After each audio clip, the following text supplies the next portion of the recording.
Yeah, absolutely. I think that is the ICP that I definitely want, and that's the one we're building for. We originally thought, okay, this will be great for devs. But devs are finicky. Like devs have their workflow. To get a dev to switch to use a new tool, to come out of their IDE or come out of their terminal is a pretty monumentous lift. It's huge, right? To get them to do that.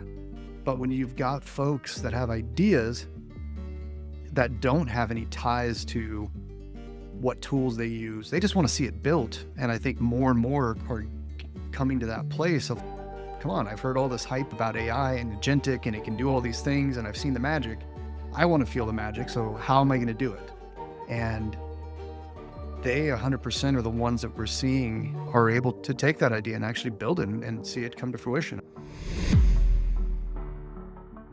My name is Tyler Wells. I am the co-founder and CTO of Braingrid. Braingrid is essentially everything that you should do before letting a coding agent write a line of code. So it is our agents act as the product manager / tech lead. So we can take an idea that you may have had in your head for the last 5, 7, maybe 10 years that you've never been able to build, give that to Braingrid, and we will turn that into a set of specifications that you can then utilize and build with all the major coding apps. Can you walk me through the origin story of your company? I have a lot of opinions. Like, I'm very bullish on planning driven development and how there really isn't a good reason for a human to have to compose all of these context files and project briefs. Can you walk me through maybe like the insight that said, okay, we're going to go all in on this and work on this, and maybe like the moment you saw that oh, this is getting so good that we could reliably productize this part of the process? Yeah, absolutely. We first started playing with myself and my co-founder. We had a company previous to Braingrid. As towards the end of 2024, we were starting to wind that down. We weren't hitting product market fits. As it goes, you got to shut things down, but we still had customers. We still had to ship product, and things like Cursor started showing up. And there was like the early versions of AI, which was largely autocomplete at the time. And we were like, okay, this is interesting. This is cool. I can do some things with it. But you were never really getting, it really didn't turn into something until they started giving you agents, right? And that's where you could essentially take an idea, write some English language, and it just starts coding for you. And so we started, both of us like independently started playing with those things, trying to use it as best we could to see how we could still continue to ship professional level software. And largely what we're finding, it was a disaster. So this is like into 24, beginning 25. These agents were they would just spit out a bunch of kind of garbage and end up doing things in places you didn't ask it to do. You would have to stop it. You'd have to wind it back. And it just wasn't great. And so as we're digging into this, we're like, how can we get these things to actually do what we want it to do? And we were seeing at the time people talking about giving it kind of pseudo specifications, taking things that human product managers would typically write and feeding that to the agent and getting better results. So, of course, we're like, let's try it. And the results were surprisingly at least better than just vibing something you wanted it to do.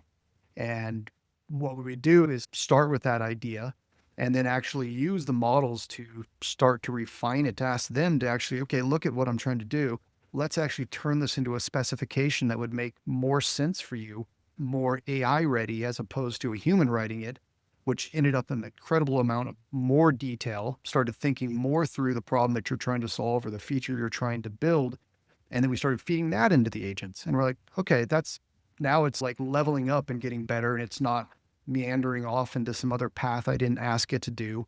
And we felt like this was the beginning of getting these early agents to actually build at a higher level with better output. And it just kept morphing from there. Then we would get to where, okay, now we're putting all these files in like maybe a hidden folder inside of the repo. We could check them in, we could share them with each other.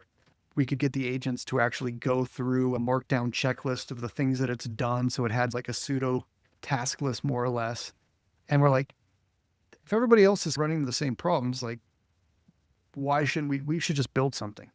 And so that was the genesis of how we started building Braingrid, of can we use these agents? Can we develop our own agents to take your ideas, to turn those into AI ready product specifications, manage those product specifications, break those things down into tasks, and then feed those into the agents to actually get them to build what you want to build. Yeah, I really like that because there is a lot of like PRD generation tools out there. There's but there isn't like what I call like butchering the elephant, right?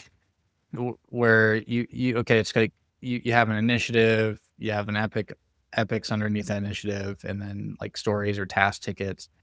Like they're effectively we're just generating an initiative framing, but then like the so what or how are we going to do this now? Like Right. this is still a lot of work. There's not a lot of clarity. And I've run into like similar things on my end where it's like, okay, now that like we have like the one pager, now it's like let's actually like break down the idea of like the what would be like the test case for like this specific feature. Oh, it turns out it's gonna be 5 test cases because it's 5 different things really. And actually like I guess butchering the initiative, so to speak, and turning it into like eatable chunks to get Yep. work done.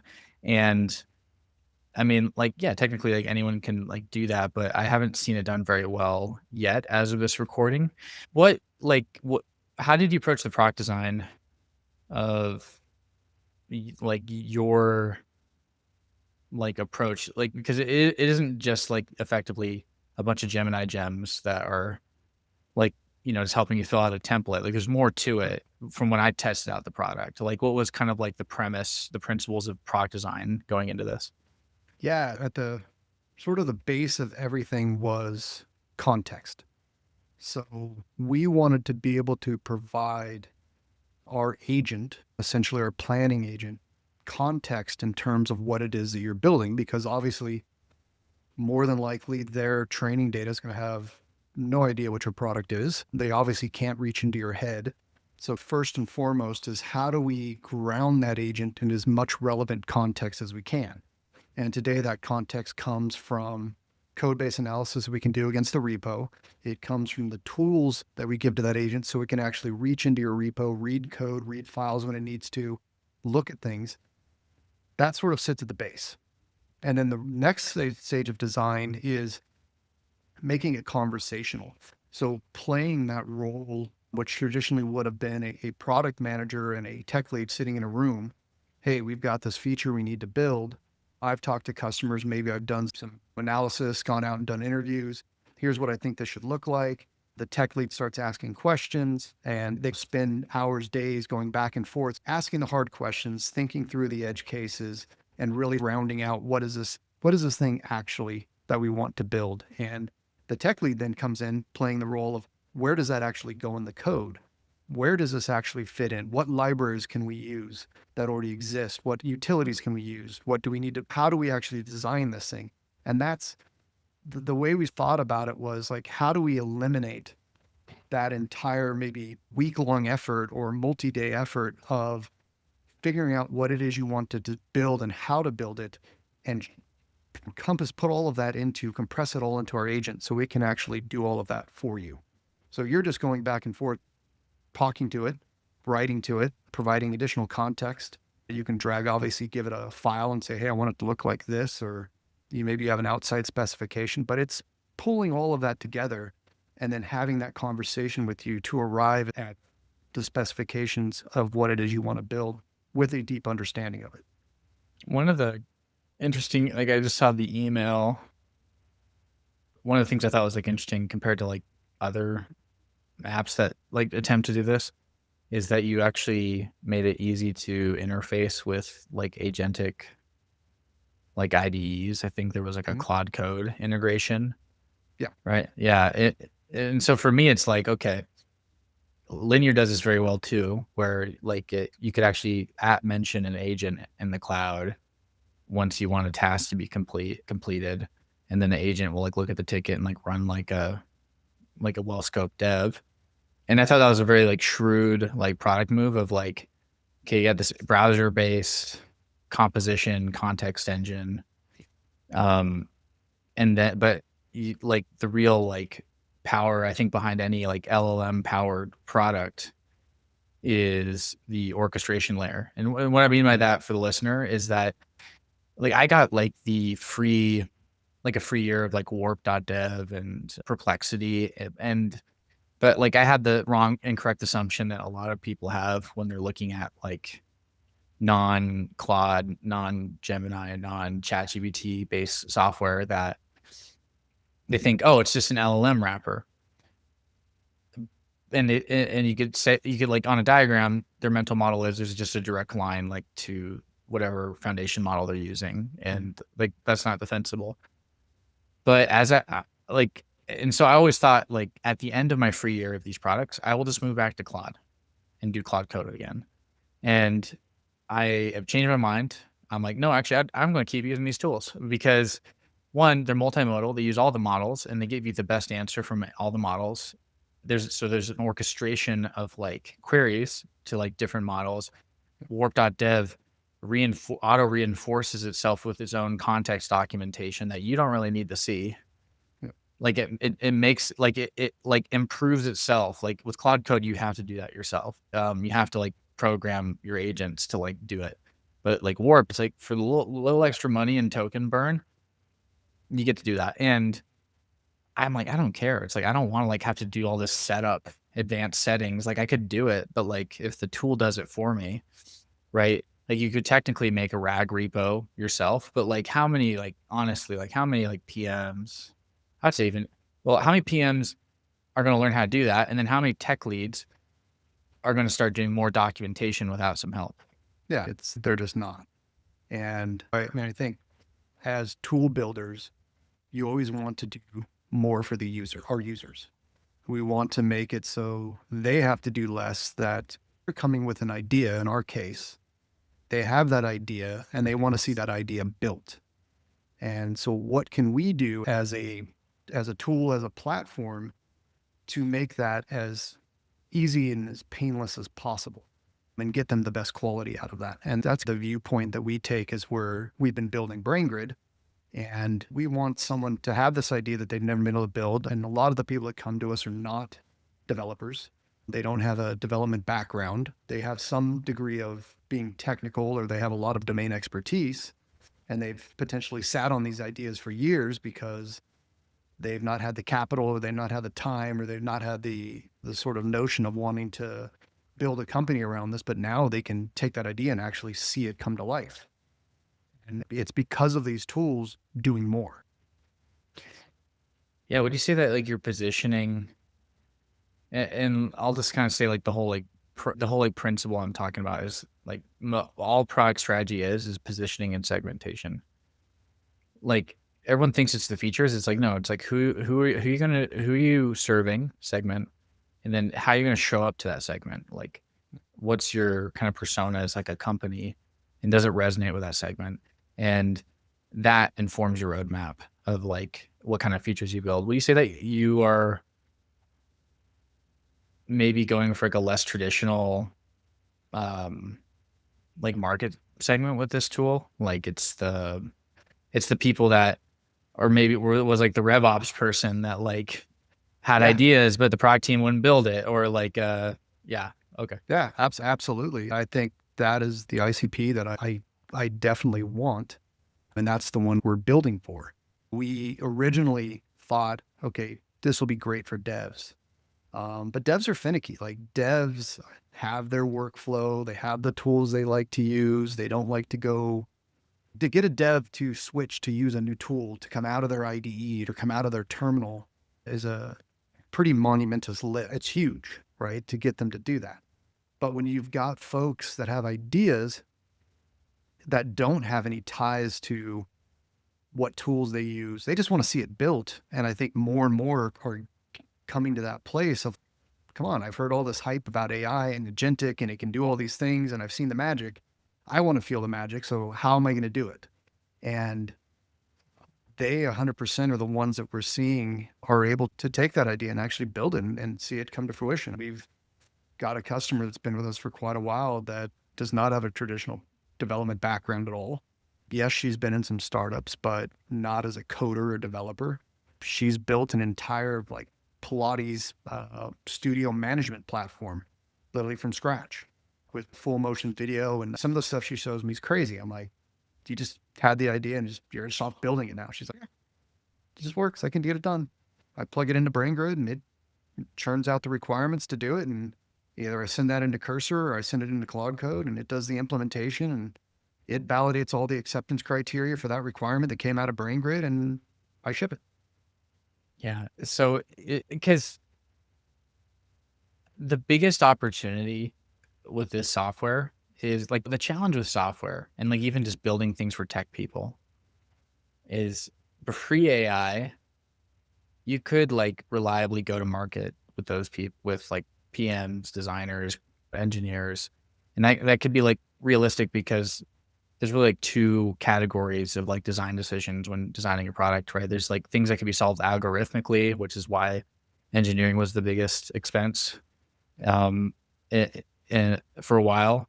And then things that could be solved through heuristics, which you usually solve that through like form design, field validations. Like, the user has to do the work, but like you're trying to make it easier for them to do the data entry into the platform so your algorithms can like flip bits. Now with AI, it's like, man, like tech people are the worst customers. I mean, I'm so finicky on my tools. Like if I Yeah. can find a better tool, I'll churn. It's not easy to be like loyal when your whole job is making tools. Like you're going to like see the flaws in whatever tools you're using. But like now it's like any like AI tool that like helps you like build soloware or like very like modest like products.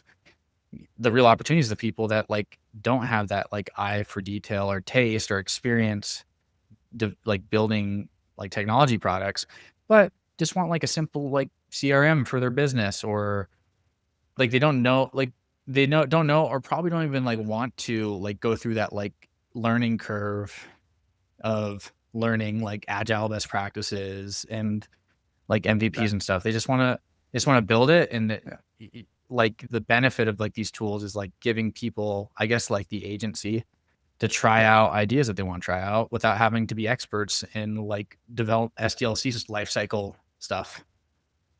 Those words that you just said are not even in their vernacular. Like Yeah. SDLC, requirement, agile, that does not exist in their world. And we're giving them a taste of it with Braingrid, but we're actually giving them too much of a taste.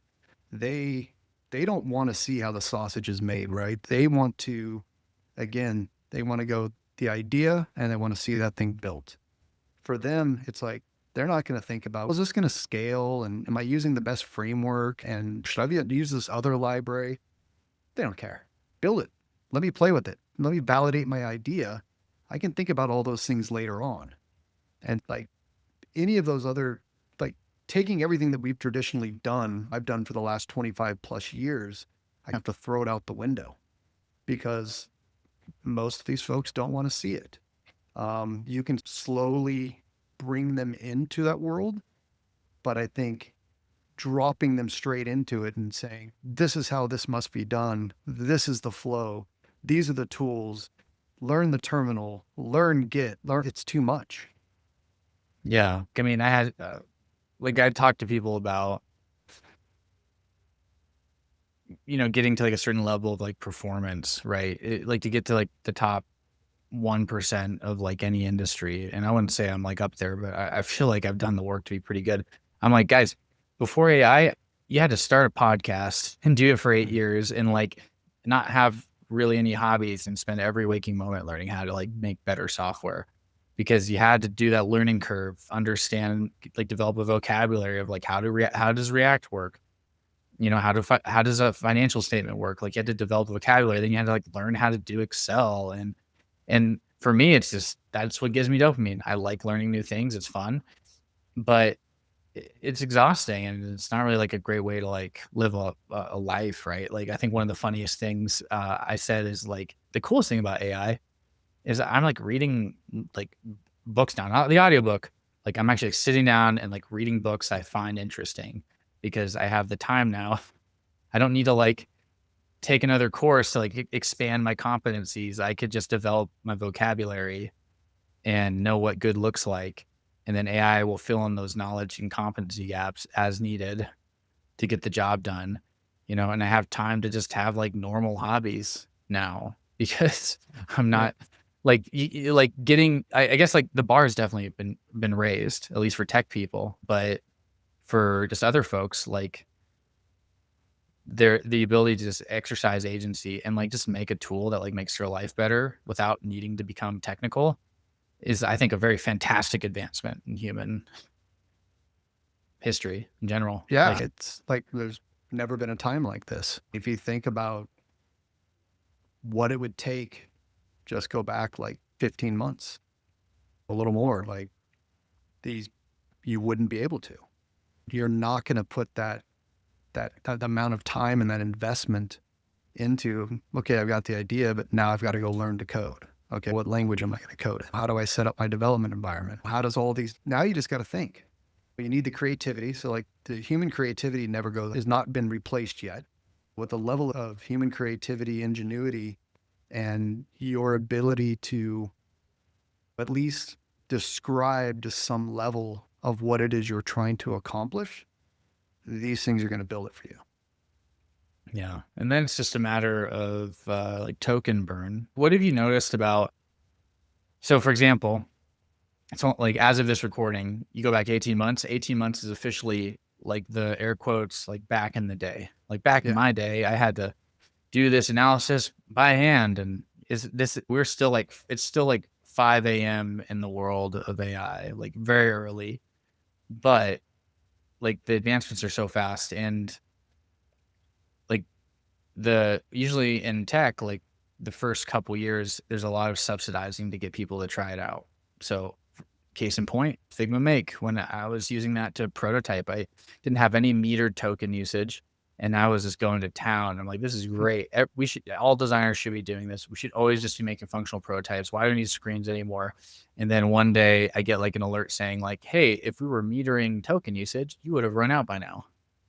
Yeah. And so January 1st, like we're going to be metering usage. And then immediately like reality hits. And I'm like, you have to like consider token burn. Like vibe coding's too expensive. You have to like do like normal development, like planned development. Like how in developing like your workflows and like your systems for like maintaining context, like what has like token cost, like how's that factored into like the process, if it has it all? And like what have you learned? Like what are the principles of like token burn and like why vibe coding's bad? I mean, for us building, I've got a Claude Code Max account. So, I'm spending $200 a month and I'm not running out of tokens. Mm. And friends of mine that also have the Claude Max accounts, if they start to, most of them run one, but there's a few folks that I know that are like, yeah, I've got 2 or 3 Claude Max accounts. 2 or 3. Yes. Yeah. Yeah. And I'm like, I don't know what you're doing. I'm like, that seems outlandish to me and probably very wasteful. I'm able to get done what I need to do. My single Claude Max account, I'm pushing daily. It's churning out tons of code. And I haven't seen to run out. And that's multiple agents across multiple repos, all going at the same time. I'm not sure what some of these other folks are doing. When I'm doing the development, I haven't had to worry. But when I think about my customers, because obviously from a subsidizing standpoint, all the major foundational models are subsidizing at a massive level, right? I can't compete with that. We don't have the billions in the bank account to subsidize inference or subsidize tokens at all. We have to really think long and hard about how can our agents perform as efficient as they possibly can with the context that they need in order to build the sort of the end product, which is in our case, specification designs and everything else like that. And so there's a lot of caching. We try to cache as much as possible. We throw context away. We try to do quick summarization. So do I actually need every line from that multi-thousand line TS file? Probably not. I just need what's important, and we can extract out of there, so we're not pulling that through the context window or pulling that through the conversation, because with all the subsidies, people are very cost conscious. They're like, I have to spend $20 to get an Epic with 5 requirements and beautiful designs. That seems crazy. When the reality of that is 18 months ago, that would have cost you months and tens of thousands of dollars.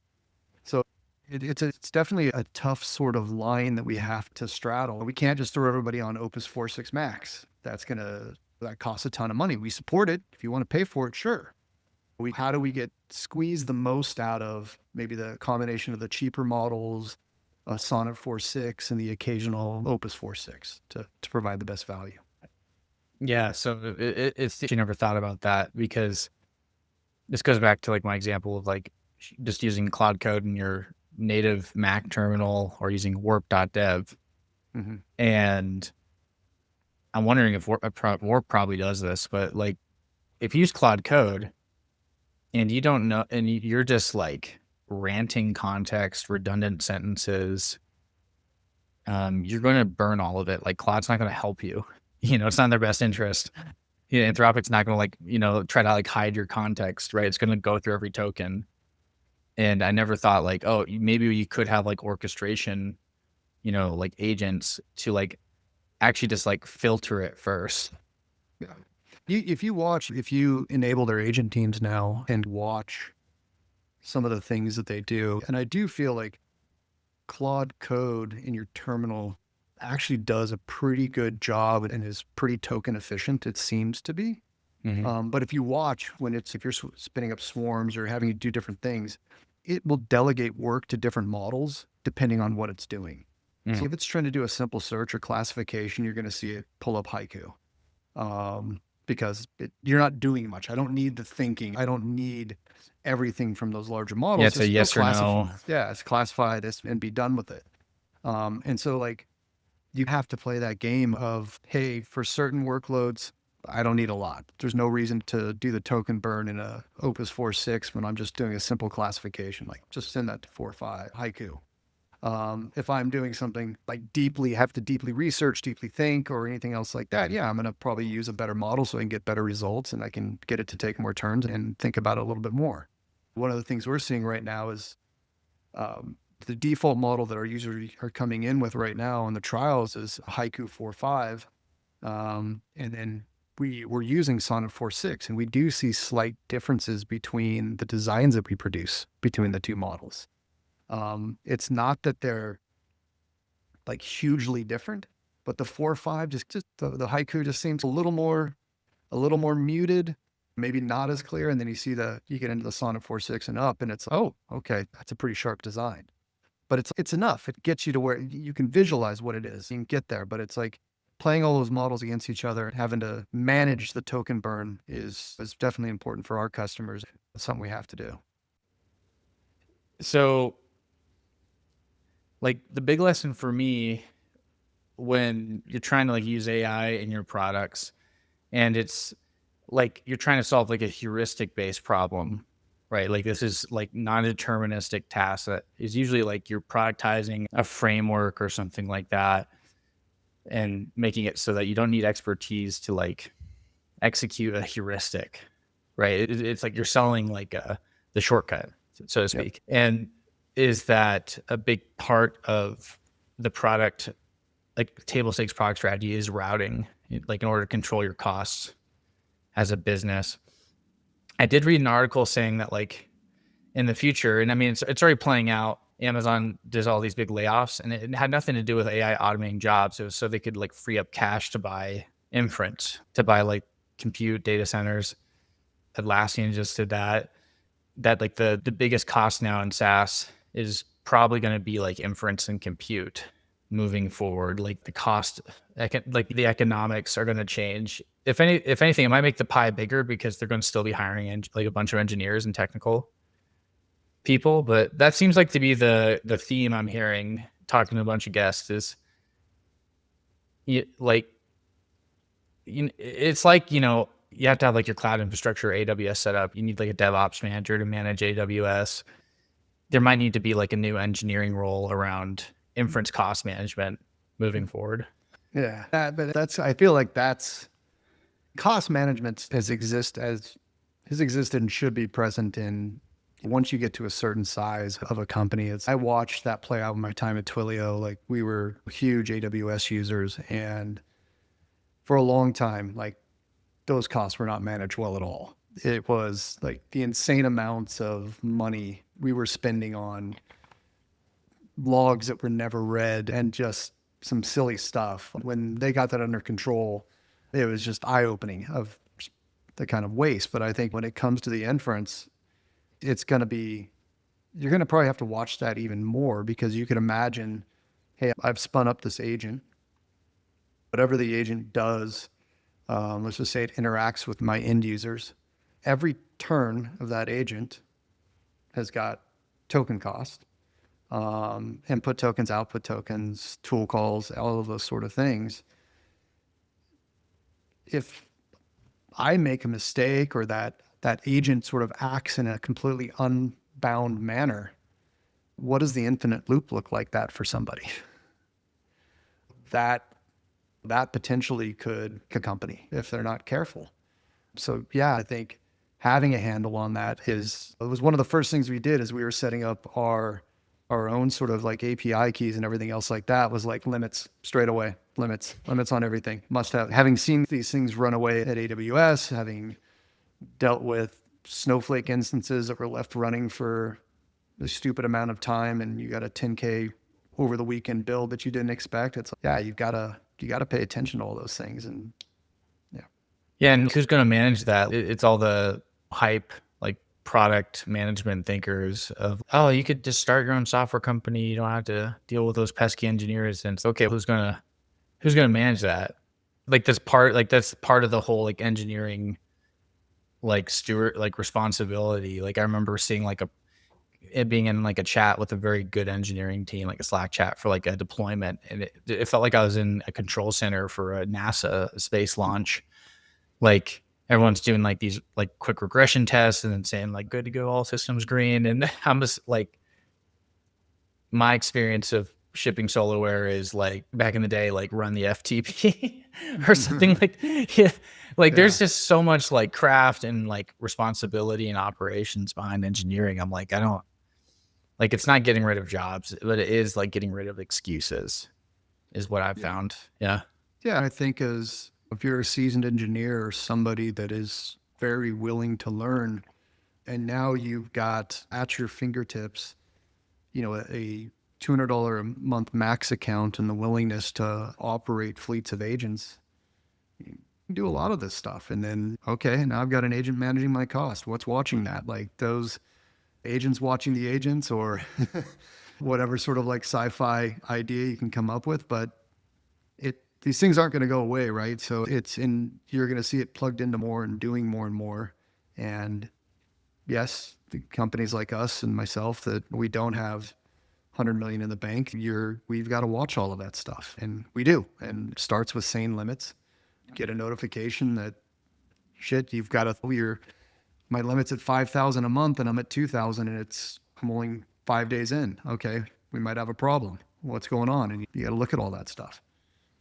Yeah. And you don't see like a designer or like product management person like caring about that stuff. They're caring about like, hey, what could we commercialize? Yeah. But I'm optimistic now that like with AI is really good at doing schlep work, that tech debt and stuff, like I'm already seeing on the team I'm on right now, like our backend engineers are starting to see like the power of like orchestrating agents and stuff. And they're starting to like fix tech debt without permission. Yeah. Because there's like, that's like nothing bad. I could stay on top of my commitments. I'm able to fix this on the side, like just fine. And yeah, there's no reason for them not to, right? I mean, yeah, I started using Conductor. So my co-founder turned me on to Conductor. Like typically the way that I would work is, I've got like a 36-inch monitor, and I would either use for certain things, get work trees depending on what I'm working on, or I would have 5 or 6 terminals open to the different things, and okay, get this one going, get this one going, get this one going, and go around. But When it comes to, okay, I've got my requirements that I've written in Braingrid that I now need to implement. Okay, that's one work tree in Conductor. I've got some tech debt cleanup work. That's another work tree in Conductor or Claude Code, whatever, what have you. I've got some research work going on some new feature work that I want to do before I go back to Braingrid to actually build the requirement. That's going somewhere else. I've got my chief of staff running in one of my windows. It's taking care of my email, my calendar, monitoring my Slack operations channels and all those other things. So it's, if you're going to pay $200 a month in a Claude Max account, like I want that thing running as often as possible, Yeah, right? you put it to work, Yeah. I mean, right? if I can get that thing running, I want it running 24/7. I want it doing as much as I possibly can. And the only constraint is, shouldn't be me. It should be pulling things off the backlog and running through things automatically and generating the correct workflows, whatever your company does. And there's my pull request. And Can you? now something's reviewing it. So I never heard of Conductor for like the listener that, like, what is it?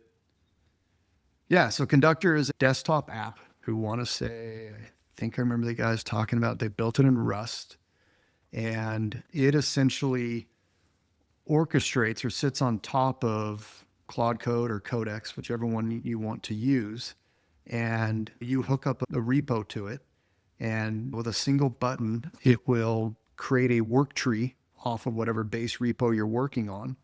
And then you give it instructions of what you want to do, and it behaves just like Claude. And then it obviously uses Claude under the hood, and does all the coding Okay. implementation, whatever you want.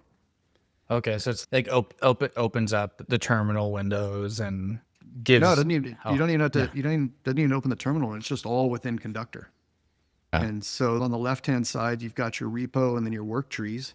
Mhm. And then in the center there, you can have multiple Claude instances going at a time, across the multiple work trees that you've opened up. And in my case, I'm using the Braingrid CLI behind the scenes. So I'm giving it /build in the requirement. It's going off and doing things, or I'm vibing with it and getting it to do Yeah. things. And so without it, you would have to orchestrate, like run the commands to like get Claude to do stuff, and Well, I so mean, you're still kind of doing the same. It's more it's where I'm finding the benefit is the simple creation of the work trees, the Git work trees. And so like the project management aspect of it. Mm. no, so like the Git work tree. So if I've got a base repo that Uh-huh. I'm working in, right? If I want to work on, say, multiple new features on that same branch, I can either do it synchronously, so one at a time, do my commits, push that branch, then go to the next one. Or I can create essentially a clone of it or a work tree that is almost a mirror of that base repo that runs exactly the same, that allows me to parallelize that work now and not run into each other. So it's as if I took a repo, checked it out into a folder called main repo, repo 2, repo 3, but they're all the same. The file system level, like, it's just a duplication of all the code, but there's like some other benefits that you get using Git work trees. Like I can symbolic link back into the main environment files and stuff like that. So I'm not having to copy all that stuff all over the place. And then I can do my work in isolation and then eventually merge it back into dev safely, hopefully eliminating things like merge conflicts and everything else. Oh, okay. So it allows you to multitask without like running into like branching issues and merge issues. Oh, okay. Pretty I'll have to well. check Yeah. that out. Yeah, I know that Yeah. this wasn't exactly what we planned on talking about, but I'm like, That's all hey, right. I'm looking for an edge. Yeah. Any like little gems in the conversation. Yeah. It's been pretty cool because like Yeah. when you want to create you've got two ways of doing it, right? I can clone my repo down to this folder and I Yeah. can do my work, my branch, do my work. But with agents, what if I want to have three separate things going at the same time? If I do it all in the same one, they're going to step on each other. Code's going to be changing underneath it. It's going to be a complete shit show. Okay, then I could say, I'm going to repo clone to folder A, then I'm going to repo clone to folder B, then I'm going to repo clone. Okay, that's not great either. You can do it, but not great. Or you can use what's, like I said, called the Git work trees. That's been built into Git for quite a while. Like typically, I feel like not a lot of people use them because they're a pain in the ass to set up. I had a script that would just do it for me. Now with Conductor, you can say, okay, I've got this repo. This is the main branch that I want to create my work tree from. This is the setup that needs to be done for it. These are the environment files that need to be symbolically linked over to the work tree. So that way I'm not having to copy stuff back and forth, and boom, you're just all set up. And then you assign tasks from Braingrid to each work tree. It's all right. Okay. Yeah. Yeah, no, I can do it like, yeah, I can do it that way. So like, yeah, so Yeah. like what I would do is, so say, imagine I've got 3 requirements that I want to get built that I've defined inside of Braingrid. I could hop over into Conductor, create 3 separate work trees that are all completely isolated, give it /build this one, /build this one, /build that one, and they all go. And then I go do something else. And I come back and I tell it, okay, this, open a PR in dev and merge it to dev. Once all the tests are passing and safe, that's all, everything else like that. You sound like some of the many like CTOs that I've met through the show where it's like, cool, I'm going to go back to like IC work. This is great. Like it's, I mean, I have to, there's only 3 of us in the company. Yeah. So, I mean, but that was also like a big reason that when I left Twilio in 21, after being there for 7.5 years, a senior director, and I wasn't coding that. I wasn't coding at all. I hadn't shipped production software in quite a while. My problems were dealing with organizations and organization building and people and everything else like that. And I was like, that's great, but I like building. So yeah, I wanted to hop back into it. And now in this world, you tell me, like, what has been like the most amazing thing that you've unlocked with AI? I think it's been like, if you want to use like the whole like multiverse, like branching, like butterfly effects, like so like I feel like I'm living in an alternate reality. Like my path was as product design, got my HCI degree, and just eventually like hit a wall where it's like I wanted to be strategic, but that was in the product management job family, and eventually got into a place where I could do both, like a hybrid PM and design. And but that's crazy. It's like 60-hour weeks back pre-AI to juggle those responsibilities.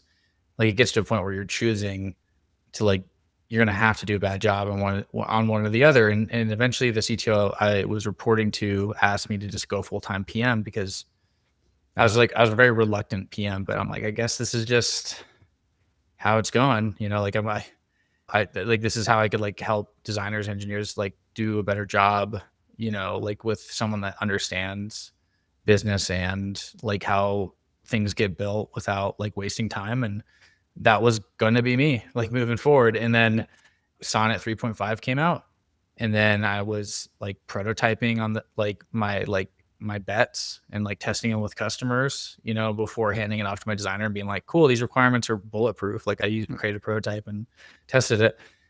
But I'm like doing it, and I'm like, I'm going back to design. Think about like where the leverage is right now. There's no excuses anymore. Like as a designer, I could stay on top of all my project management.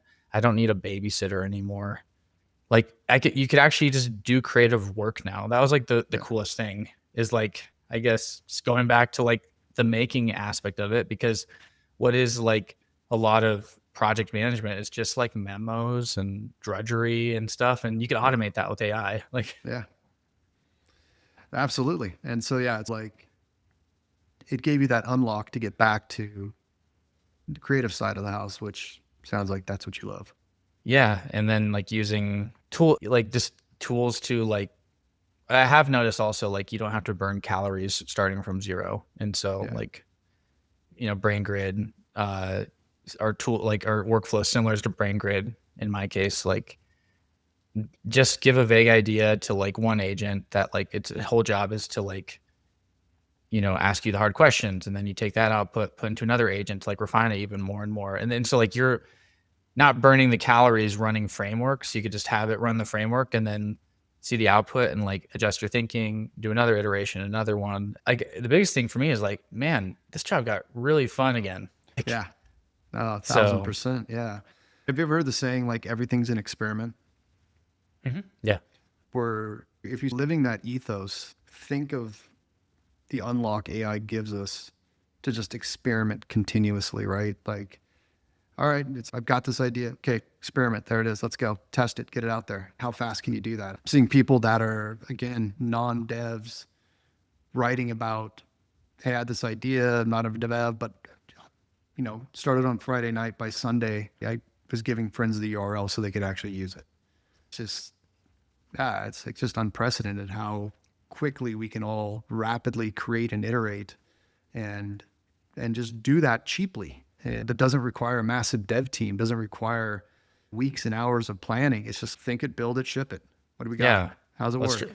Let's stress test it. Yeah. Yeah. And then, like, there's no, like, it's cheap to not have an ego. Like, it used to be expensive to have an ego because, like, if you opened your work to critique after all this planning or how expensive it was to, like, try an idea, like, you lose credibility. But it's like execution's cheap. It's like the Spotify saying, like, talk is cheap, so we should talk more. Execution's cheap, so we should execute more.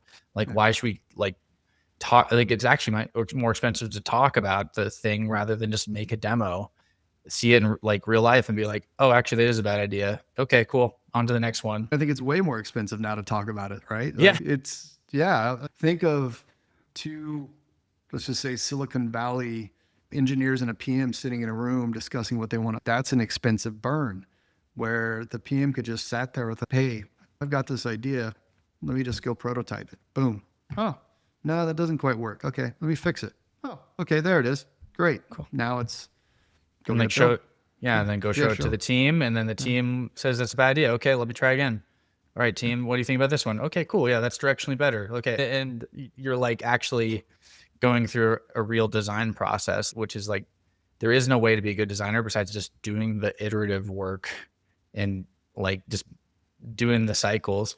And I actually just had this thought going into our interview. I'm like, if I need to, because I use this for podcasts, like post-production, it's been like a multiplier effect on what I could process. And all I have to, if I need to, like, edit more episodes and I hit my, like, monthly limit, I just spend $20 to get more credits. And I'm like, I just spent $20 on lunch, and, like, my brain, burning calories for my brain to think is more expensive than this. Like, I probably have to eat, like, multiple meals, like, to get the calories needed to edit this many podcasts and use my brain. Or I just spend, like, $20 and get, like, the same amount of podcasts. Like, what a great, talking is way expensive. Just do more creative stuff and planning. All right. Go build it. Tyler, is there anything that you feel like hasn't been said that should be said before we sign off? Yeah, I think the learnings that we're taking away right now, having this sort of spec-driven development, the software development life cycle, we've been pushing on to our users in an effort to get them the ability to build their ideas in the best possible manner has started to fundamentally change, and largely because of the models continuously improving. And I think where we saw in the past where a lot of work had to go into what do I want to build? What does that epic look like? Those requirements, design, like all of that stuff starting to condense more and more. It obviously still can't reach into your mind to understand what it is you're thinking, but it can take these sort of like nebulous, poorly defined ideas and actually turn it into something that's pretty damn good.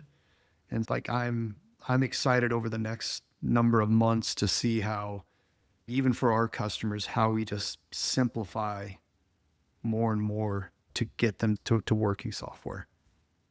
Yeah, it's like you could build software that closes the creative gap. Yeah. And that's honestly a great time to be alive. I was a little bit jealous of the people that got to be part of the e-commerce macro trend. I'm like, man, they were so lucky. I'm like, no, like, we won. We got the better macro trend for sure. %. Tyler, thank you so much for coming on the show. Really quick, like, how can people reach you, contact you? Yeah, come find the app at Braingrid.ai. We're on Twitter. I'm on Twitter. Tyler Wells at Twitter, or whatever my handle is on X now. It's not Twitter anymore. Sorry, X. Braingrid.ai. That's where we're at. Well, thank you so much. You have a good one. Thank you. Do the same. Thank you.